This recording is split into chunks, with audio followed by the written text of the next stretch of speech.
La historia del agente naranja, el arma biológica de la guerra de Vietnam que sigue cobrando vidas.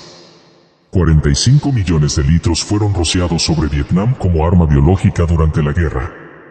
A más de 40 años, la población sigue enfrentando malformaciones y tierras contaminadas. Durante la guerra de Vietnam, a manera de una estrategia de guerra que inmovilizara a los locales, se planteó el uso del agente naranja como una alternativa efectiva para hacer un daño inesperado. Estados Unidos nunca se ha hecho responsable por lanzar este poderoso herbicida sobre los civiles de Laos. Años después de que las hostilidades terminaron, las minorías étnicas de ambos países asiáticos siguen padeciendo las consecuencias de interactuar con el napalm, una de las armas biológicas más corrosivas de las que se tiene registro en la historia. La toxina que hace que el napalm sea tan poderoso es la TCDD. Con esta, se planteó la posibilidad de destruir el follaje de Vietnam, de manera que los soldados estadounidenses pudieran localizarlos más fácilmente. Entre la maleza y la densidad de la selva, difícilmente podrían haber tenido oportunidad de ganar terreno sobre el Vietcong, las fuerzas armadas locales. Además de ser letal para las plantas, este componente tóxico es corrosivo para la piel. Después de dejar lesiones cutáneas parecidas al acné, a su paso, deja quemaduras negras. Una vez que ingresa al organismo, sin embargo, genera graves repercusiones en los órganos internos, particularmente en el hígado. Fue así que más de 45 millones de litros de agente naranja fueron rociados desde helicópteros y aviones estadounidenses sobre la selva y la población. En total, se tiene registro de que Estados Unidos envió 6.000 misiones para devastar la selva de Laos y Vietnam con el agente naranja. A diferencia de la creencia popular, no se le conoce así por un código de espionaje. Sencillamente era el color con el que se etiquetaba a los barriles con la sustancia activa. Una serie de rayas naranjas eran la indicación para que pudiera usarse, listo para destruir.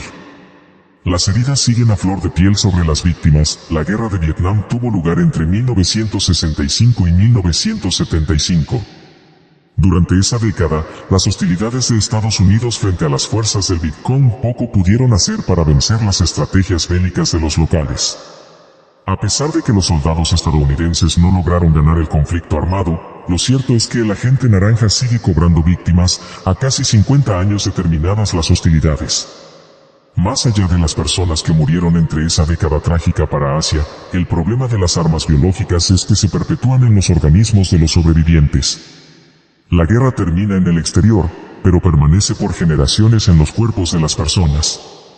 Además de las consecuencias inevitables para el metabolismo de quienes recibieron directamente la sustancia, las mujeres embarazadas padecieron también los efectos nocivos. Muchos de los fetos que recibieron directamente el agente naranja de sus madres nacieron con malformaciones. Generación tras generación de personas en Vietnam han nacido enfermas como consecuencia de la interacción intrauterina con el agente naranja. Aunque diversas personas afectadas por esta arma biológica se han unido en organizaciones de la sociedad civil para exigir sus derechos de guerra, sus demandas han caído en una caja negra, sin respuesta. Este año se han conmemorado los 30 años del fin de la guerra de Vietnam, y a su vez 2005 marca los 10 años del restablecimiento de relaciones diplomáticas entre Estados Unidos y Vietnam. En la sinuosa tarea de reconciliación entre los antiguos enemigos, hay una asignatura pendiente que Vietnam no está dispuesta a dejar olvidar: el terrible legado del agente naranja y las consecuencias de la guerra química que el ejército norteamericano llevó a cabo entre 1961 y 1971 como táctica militar para desfoliar las densas selvas del país y exponer las posiciones y movimientos de las tropas del Vietcong, bajo el nombre de Operación Ranch Han, peón de rancho. El ejército estadounidense roció más de 2 millones de hectáreas de selvas y bosques con al menos 82 millones de litros de sustancias tóxicas, herbicidas y defoliantes, sobre todo con el tristemente famoso agente naranja, un herbicida que contiene dioxina, el veneno más potente jamás descubierto por el ser humano.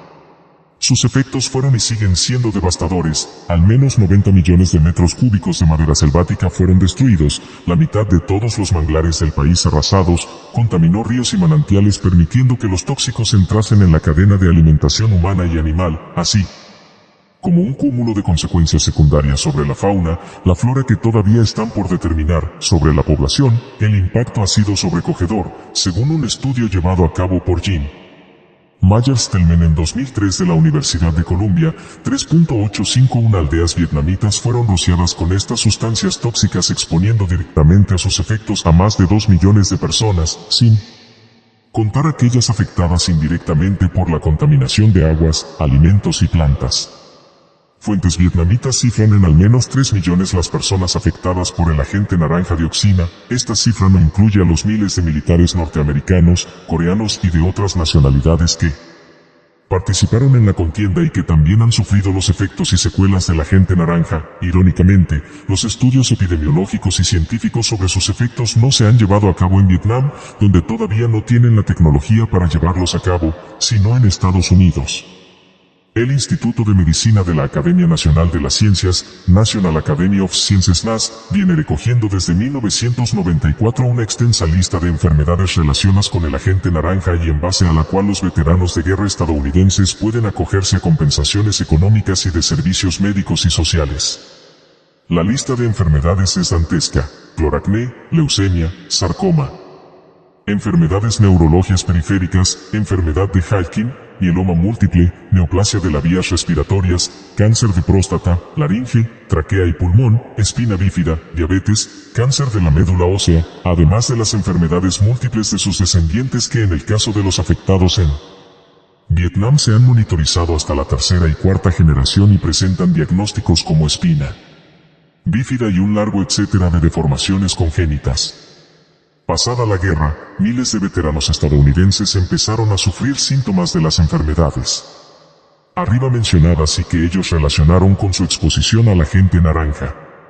A través de diversas asociaciones y campañas, en 1984, 50.000 de estos excombatientes consiguieron que las grandes compañías que habían manufacturado los tóxicos, Dow Chemical y Monsanto principalmente, les compensaran en un acuerdo extrajudicial con $180 millones durante un periodo de 10 años. Miles de veteranos y sus descendientes que padecieron los efectos años más tarde siguen todavía intentando lograr compensaciones, caso por caso, y enfrentándose a la duda judicial de si las compañías químicas son susceptibles de una nueva querella por parte de los veteranos de la guerra de Vietnam. El Departamento de Asuntos para Veteranos norteamericano dispone de información detallada sobre las compensaciones económicas a las que pueden acogerse todos aquellos que estuvieron destinados en Vietnam durante los 10 años que se vertieron los herbicidas. Curiosamente, el antiguo candidato a la presidencia estadounidense, John Kerry, podría pedir este subsidio si quisiera, pues hace poco fue operado de cáncer de próstata y además estuvo expuesto repetidamente al agente naranja mientras capitaneaba una de las lanchas que patrullaba el delta del Mekong en 1969. El pasado julio 9, 32 veteranos coreanos que pelearon en Vietnam de parte de los Estados Unidos, escribieron una carta al presidente Bush exigiendo compensación por los efectos del agente naranja. Estos pertenecen a la Asociación de Veteranos Agente Naranja de Corea, desde donde se afirma que al menos 80.000 coreanos padecen de enfermedades causadas por la dioxina y el agente naranja vertido entre 1961 y 1971. Paradójicamente, las víctimas vietnamitas son las que menos reconocimiento han recibido fuera de su país. El Estado vietnamita, apoyado por diversas asociaciones nacionales como la Cruz Roja de Vietnam, se esfuerzan por ayudar a los afectados a todos los niveles: rehabilitación social, asistencia médica, laboral, apoyo a sus familias, etc. Pero las necesidades son todavía muy grandes y precisan del apoyo de la comunidad internacional para satisfacerlas. El año pasado se creó la Asociación Vietnamita de Víctimas del Agente Naranja Dioxina, MAVA, para defender los derechos de los afectados, y su primera acción fue seguir la línea de los veteranos estadounidenses, iniciando un proceso judicial en nombre de varios afectados contra las 36 compañías químicas norteamericanas, incluyendo a Dow y Monsanto, que fabricaron los tóxicos aún a sabiendas de sus efectos y el destino de su utilización. El caso se presentó a principios de 2004 y fue aceptado a trámite en la Corte Judicial de Brooklyn en Nueva York con la ayuda de abogados norteamericanos, pero poco después de un año el veredicto del juez fue negativo para los demandantes, rechazando la mayoría de sus acusaciones. El principal argumento para perder el juicio fue que el uso del agente naranja no contravenía las leyes internacionales vigentes hasta 1972, año en el que fue prohibido su uso como arma militar. Parece ser que Baba apelará próximamente el veredicto y proseguir con su cometido de conseguir al menos un reconocimiento oficial para las víctimas vietnamitas similar al que ya han obtenido, aunque a duras penas, las víctimas estadounidenses. La Convención de Armas Biológicas, CAP, de 1972 revisó el protocolo de 1925 sobre la prohibición del uso, en la guerra, de gases asfixiantes, tóxicos o similares y de medios bacteriológicos y que fue aprobado, a finales de la Primera Guerra Mundial, tras un fuerte apremiante llamamiento del siglo X contra la guerra química. En 1972, tras haber arrasado un país como Vietnam, el agente naranja, finalmente, fue añadido a la lista de sustancias de las que se prohíben el desarrollo, la producción y el almacenamiento. De todos modos, el sector de las armas biológicas y químicas es tan innovador que regularmente se tienen que revisar los convenios para incluir nuevos descubrimientos. Tal es el caso de la Convención de Armas Químicas, CAQ, de 1993, que acaba de ser revisada recientemente. Dentro del amplio y creciente calendario de causas que reclaman atención pública internacionalmente, Vietnam ha decidido marcar el 10 de agosto de 2013 de cada año como día para recordar y homenajear a las personas afectadas por el agente naranja y reflexionar sobre la guerra química y biológica en general. Ayer mismo, 9 de agosto, se conmemoró en muchas partes del mundo a las víctimas de las bombas atómicas en Hiroshima y Nagasaki de 1945. Esa cercanía en el calendario no debería quitar protagonismo a esa otra gran tragedia que son los efectos de la guerra atómica, sino más bien ahondar y profundizar nuestra reflexión sobre el drama de la barbarie a la que la humanidad se ha visto abocada en el pasado, y animándonos a meditar y planificar nuestra responsabilidad en el mundo presente y las futuras generaciones. Por la cuenta que nos trae.